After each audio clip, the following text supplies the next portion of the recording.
colocar um homem, né, para corrigir o que a mulher fez, isso sim me parece, para usar uma expressão da esquerda, o reforço de uma estrutura patriarcal. Mais machista que isso, Zé Eduardo, só proibir a sua mulher de dar entrevista na sua campanha eleitoral.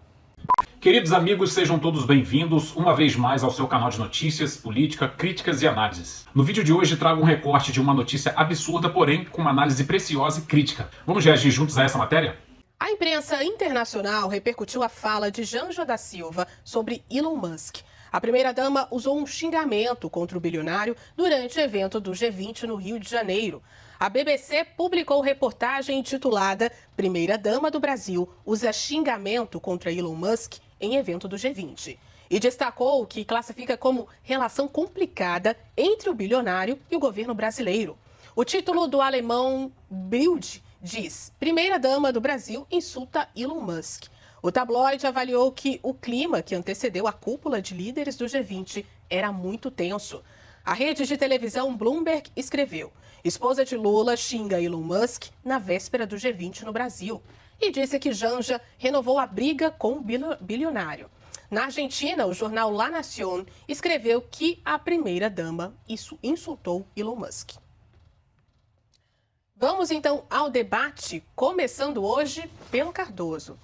Zé, essa ofensa de Janja a Musk ofusca realmente o Brasil no G20? Bom, olá, meus cumprimentos a todos. Na verdade, eu acho que há um momento em que nós temos que pegar, entender o que aconteceu e dar a devida proporção. A primeira-dama, Janja da Silva, ela estava num evento, na plateia, e aí então fez uma fala de improviso em que ela realmente cometeu um deslize, cometeu um equívoco, a meu ver, até por força da descontração da fala dela. Nós vamos ver que no meio de um discurso articulado e muito bem exposto por ela, nós tivemos um barulho, ela ouviu aquele barulho e aí houve uma brincadeira que era o seu Elon Musk e aí então ela se referiu utilizando aquela frase em que, obviamente, ela, tentando ser espontânea, brincou e brincou mal. Eu acho que isso efetivamente é inegável. Tanto que o próprio presidente Lula, em seguida, vem e fala que nós não devemos xingar nem atacar pessoas. Ou seja, o próprio presidente Lula, momentos depois, ele faz uma fala corretiva, mostrando que efetivamente aquele é um deslize. Uma situação que acontece com vários governantes e sempre acontecerá. Deslizes são próprios da vida pública, alguns mais graves, outros menos graves, alguns deliberados, outros não deliberados. Por exemplo, o presidente Bolsonaro cometeu vários deslizes, alguns deliberados, alguns não por espontaneidade, mas quando ele, por exemplo, confundiu a torre de Pisa com torre de pizza, quando ele confundiu um membro do governo dos Estados Unidos com um comediante, o Jim Carrey. Ou seja, isso tudo acaba acontecendo na vida política e nas falas. E são deslizes. O duro é quando você tem uma intenção deliberada, uma crença afirmada, e aí você faz uma ofensa a alguma autoridade ou a qualquer pessoa.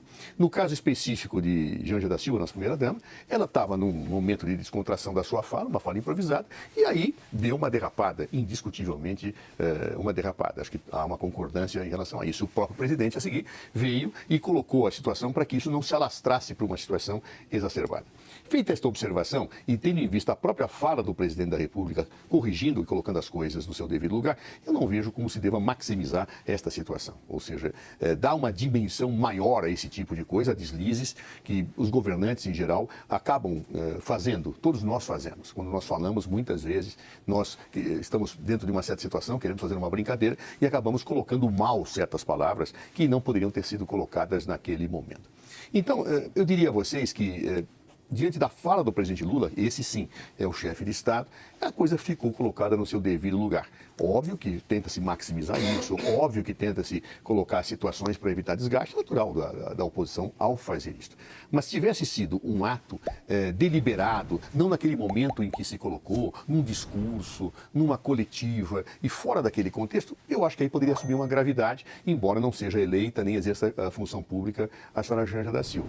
Mas é primeira-dama e, como tal, poderia ter ganho essa dimensão. Mas no contexto em que foi e com a fala seguida do presidente, me parece que daqui para frente, depois da fala do presidente da República, qualquer tentativa de colocar isso num patamar acima daquilo que representa é uma estratégia de quem quer desgastar e não pretende olhar a realidade como ela é. Eu queria te ouvir também. Zé Eduardo Cardoso lembrou bem que o presidente Lula corrigiu meio que indiretamente, né? Não citou exatamente esse fato, mas essa fala, no seu ver, no seu entendimento, acaba ofuscando o G20?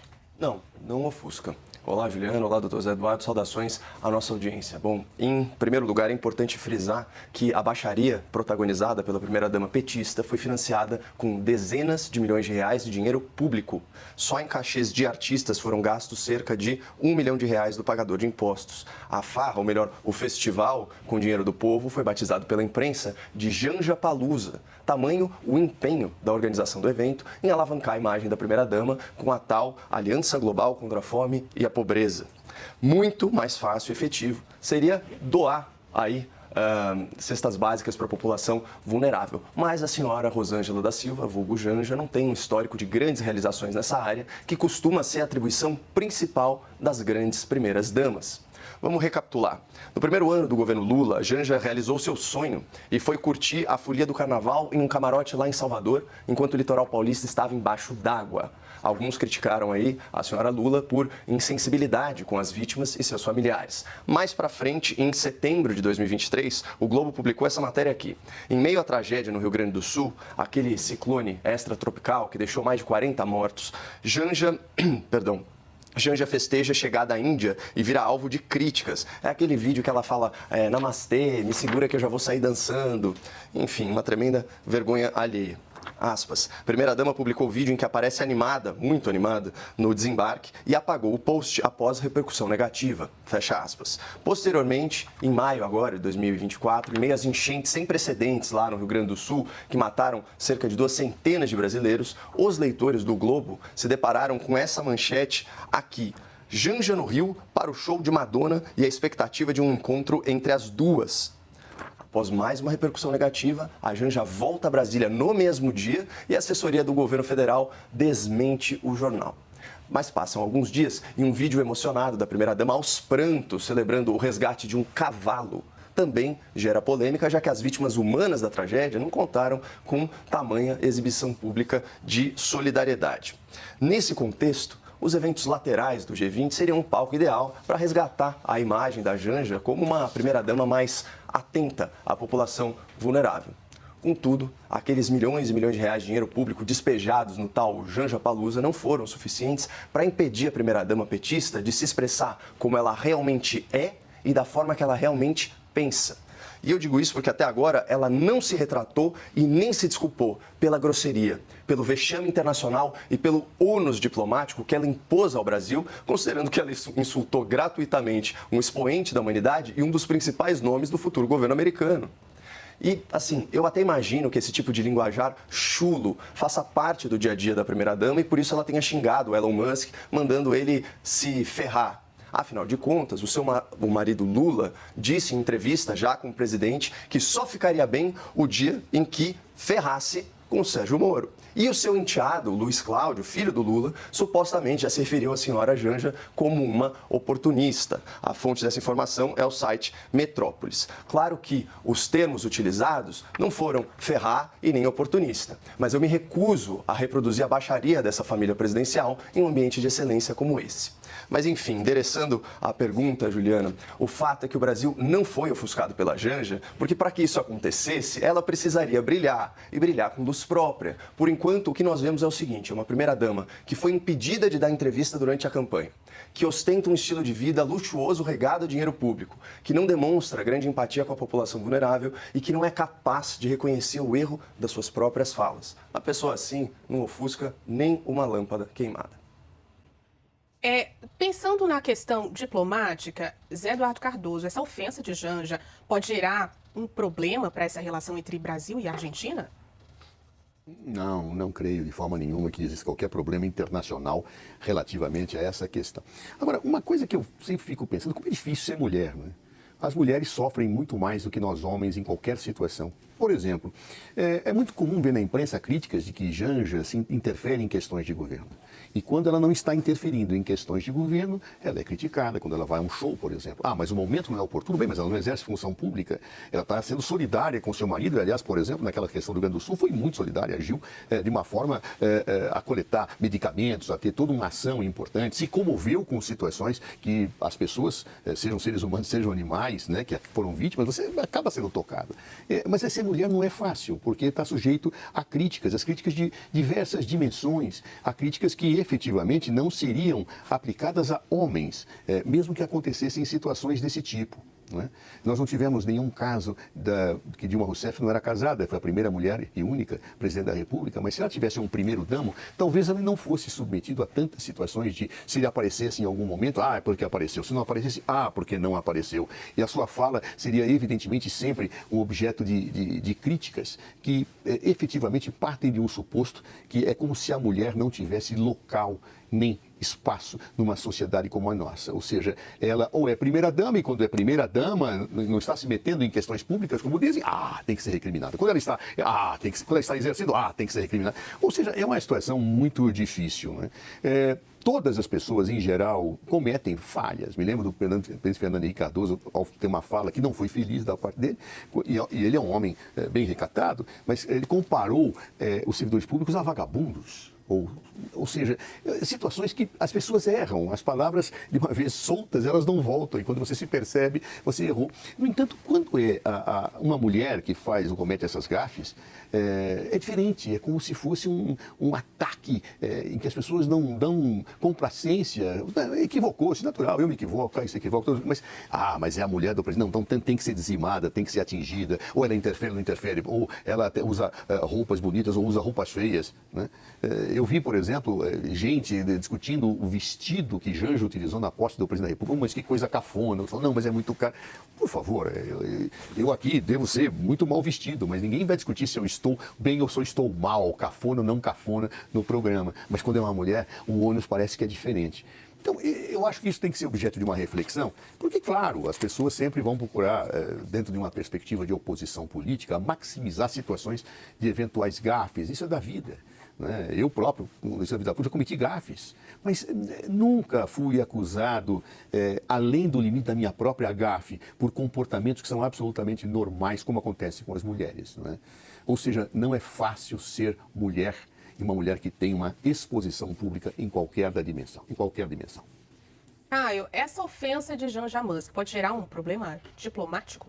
Olha, nem tanto, porque o próprio alvo aí das grosserias, dos xingamentos, da deselegância da primeira-dama petista, ironizou a situação, né? E ainda tirou um sarro, falou, vocês vão perder as próximas eleições. Aliás, já é a segunda predição feita pelo senhor Elon Musk, que claramente apostou no cavalo vencedor no caso das eleições americanas. Então ele antecipou que Lula da Silva e o PT vão perder as próximas eleições e que o senhor Alexandre de Moraes eventualmente vai parar atrás das grades por supostos abusos aí do seu poder jurídico, né? Bom, enfim, eu só queria também deixar registrado aqui que eu acredito que o Dr. Zé Eduardo é muito elegante, ao contrário aí do discurso dele. Mas, independentemente disso, eu não acho que é certo colocar a primeira-dama como uma vítima da sociedade. Vítima do quê? De um estilo de vida nababesco, custeado por milhões e milhões de reais de dinheiro público, que garante aí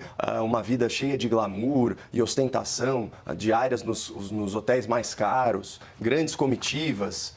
Então, a partir do momento que ela usufrui dessa estrutura que é paga com dinheiro do pagador de impostos, ela fica sujeita às críticas. É normal, ainda mais ela que se posiciona politicamente, que chamou inclusive o ministro Alexandre de Moraes de um grande aliado, né, que se refere aí àquele senhor, né, que fez o atentado ao prédio do STF como um bestão, pessoa claramente afetada aí por problemas de saúde mental, que depois se suicidou, a sua ex-mulher também parece que quase enveredou pelo mesmo caminho. Então, assim, colocar essa pessoa como uma vítima por causa do seu sexo, isso me parece razoável. Até porque, se fosse para dar lição aí de igualdade de gênero, a gente deveria começar pelo senhor Lula, né, que ao invés de dar espaço para sua mulher se expressar, inclusive reconhecer o erro, porque parece que isso é um ponto pacífico aqui no nosso debate, o Dr. Zé Eduardo reconhece que foi uma fala infeliz, eu também acho que foi uma fala infeliz, o mundo acha que foi uma fala infeliz,